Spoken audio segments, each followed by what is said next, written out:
नमस्कार, मी सोनल स्वागत करते तुमच्या सगळ्यांचं तुमच्या हक्काच्या चॅनल सोनल्स कॉर्नर्समध्ये। तर आता सर्व लाडक्या बहिणींसाठी हा व्हिडिओ खूप महत्त्वाचा आहे, त्यामुळे व्हिडिओ शेवटपर्यंत पहा।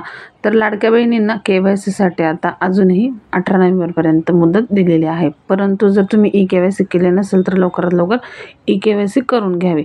नाही केले तर तुमचा हप्ता नक्कीच बंद होणार आहे, आणि जरी तुम्ही KYC केले असेल तरी काही निकषांमुळे तुमचा हप्ता इथे बंद होऊ शकतो। तर नेमके ते कारण काय आहे तेच आपण ह्या व्हिडिओमध्ये पाहणार आहोत। त्यासाठी व्हिडिओ शेवटपर्यंत पहा। नवीन असेल तर चॅनलला सबस्क्राईब करून जा। तर हे महत्त्वाचे काही कारण आहे ज्यामुळे तुमचा हप्ता इथे बंद होऊ शकतो। तर इथे बघू शकता, ज्यांच्या कुटुंबांचे एकत्रित वार्षिक उत्पन्न ₹2.5 लाख रुपयापेक्षा अधिक आहे, त्याचबरोबर ज्यांच्या कुटुंबातील सदस्य आयकरदाता आहे अशांचा हप्ता इथे बंद होणार आहे। त्याचबरोबर ज्यांच्या कुटुंबातील सदस्य नियमित कायम कर्मचारी म्हणून सरकारी विभाग, उपक्रम, मंडळ तसेच भारत सरकार किंवा राज्य सरकारच्या स्थानिक संस्थेमध्ये कार्यरत आहेत किंवा मग सेवानिवृत्तीनंतर निवृत्तीवेतन घेत आहेत, तथापि ₹2.5 लाख रुपयांपेक्षा उत्पन्न असलेले बाह्य यंत्रणांद्वारे कार्यरत असलेले कर्मचारी, स्वयंसेवी कामगार आणि कंत्राटी कर्मचारी पात्र ठरतील। म्हणजे जर तुमचं उत्पन्न 2.5 लाखापेक्षा जास्त असेल, त्याचबरोबर तुम्ही टॅक्स भरत असाल तर इथे तुम्ही बाद होणार आहात। त्याचबरोबर तुमच्या घरामध्ये कोणी सरकारी नोकरीमध्ये असेल किंवा केंद्र सरकारच्या किंवा राज्य सरकारच्यामध्ये, किंवा तुम्हाला निवृत्तीवेतन म्हणजेच तुम्हाला जर पेन्शन चालू असेल घरामध्ये इतर कुणाला, तरी तुमचं इथे अर्ज बाद केला जाणार आहे। त्याचबरोबर जर तुम्ही खाजगी संस्थेमध्ये कामगार म्हणून असाल, परंतु तुमचं उत्पन्न जर 2.5 लाखांपेक्षा जर जास्त होत असेल वार्षिक, तर तिथे सुद्धा तुमचं इथे आता अर्ज बाद केला जाणार आहे आणि तुम्ही ह्या योजनेतून सरळ अपात्र केले जाणार आहेत।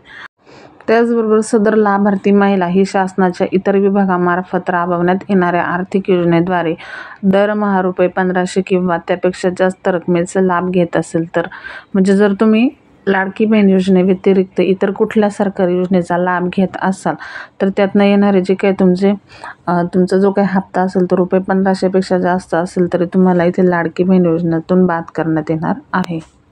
तसेच ज्यांच्या कुटुंबातील सदस्य हे विद्यमान किंवा माजी खासदार किंवा आमदार आहे अशांना इथे लाडकी बहीण योजनेतून अपात्र करण्यात येणार आहे। त्याचबरोबर ज्यांच्या कुटुंबातील सदस्य हे भारत सरकार किंवा राज्य सरकारच्या बोर्ड किंवा मग कॉर्पोरेशन उपक्रमाचे अध्यक्ष, उपाध्यक्ष किंवा संचालक किंवा सदस्य जरी असतील तरीही या घरातील महिलांना ह्या लाडकी बहीण योजनेतून अपात्र करण्यात येणार आहे।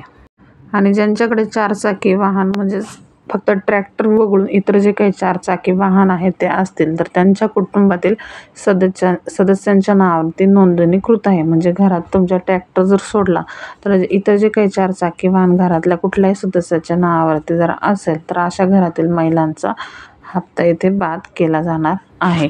तर मग ह्या 7 कारणांमुळे तुम्ही KYC केली जरी असेल तरी ह्या 7 कारणांमुळे निश्चित तुम्हाला यामधनं अपात्र हे केलं जाऊ शकतं।